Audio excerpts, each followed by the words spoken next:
Oxfam की एक report आई है जो राहुल गांधी जी की उस बात पर मुहर लगाती है जहां पर वो ये कहते हैं कि देश के संसाधन और देश की दौलत कुछ ही लोगों ने अपने कब्जे में कर ली है। ऑक्सफैम की रिपोर्ट का ये कहना है कि देश की 1%, मात्र 1% आबादी के पास इस देश की 40% दौलत है और देश के 50% जनसंख्या के पास, मतलब आधी आबादी के पास मात्र 3% देश की दौलत है। अमीरों और गरीबों की ये खाई लगातार बढ़ती जा रही है और इसके बढ़ने का कारण है घटिया नीति निर्धारण जो सिर्फ अमीरों के लिए किया जा रहा है और गरीबों को उनके हाल पर छोड़ दिया जा रहा है।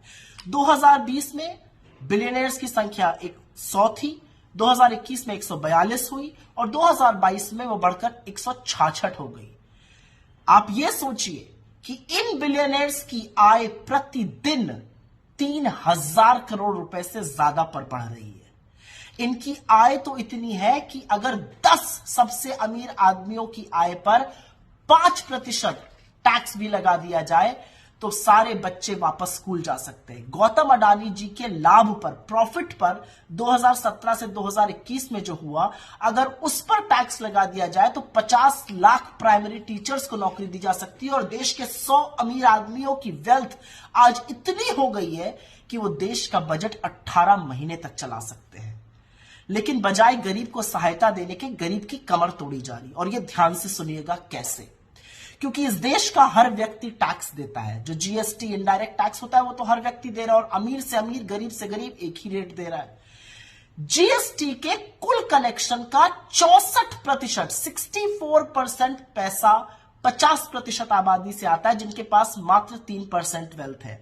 मतलब अगर जीएसटी 100 रुपए कलेक्ट करता है तो 64 रुपए देश के सबसे गरीब 50% आबादी से आता है और सबसे अमीर 10% मात्र 3% का कंट्रीब्यूशन करता है। स्थिति तो और भी भयावह हो जाती है जब आप औरतों को देखते हैं। आज औरतों की स्थिति इतनी दयनीय है कि जो काम पुरुष करके 1 रुपए कमाते हैं, औरत 63 पैसे कमा रही है। दलित उसी काम के 55 पैसे कमा रहे हैं। गांव ग्रामीण क्षेत्रों में तो जो शहर की आमदनी है उसकी वो आधी कमा रहे हैं। लेकिन बजाय नीति निर्माण, बजाय बजट, बजाय पॉलिसीज गरीबों को उबारने के लिए बनाई जाए, अमीरों के लिए ही बनाई जाती हैं।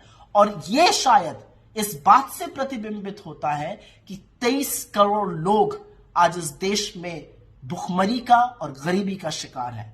मुझे नहीं पता कि मोदी सरकार को और क्या आंकड़े चाहिए और कब तक ये मुगालते में रहेंगे, लेकिन हिंदुस्तान जैसे यंग देश में गरीबी और अमीरी के बीच का बढ़ता फासला एक टिकिंग बॉम्ब है और सरकार को इसका संज्ञान तो लेना ही पड़ेगा।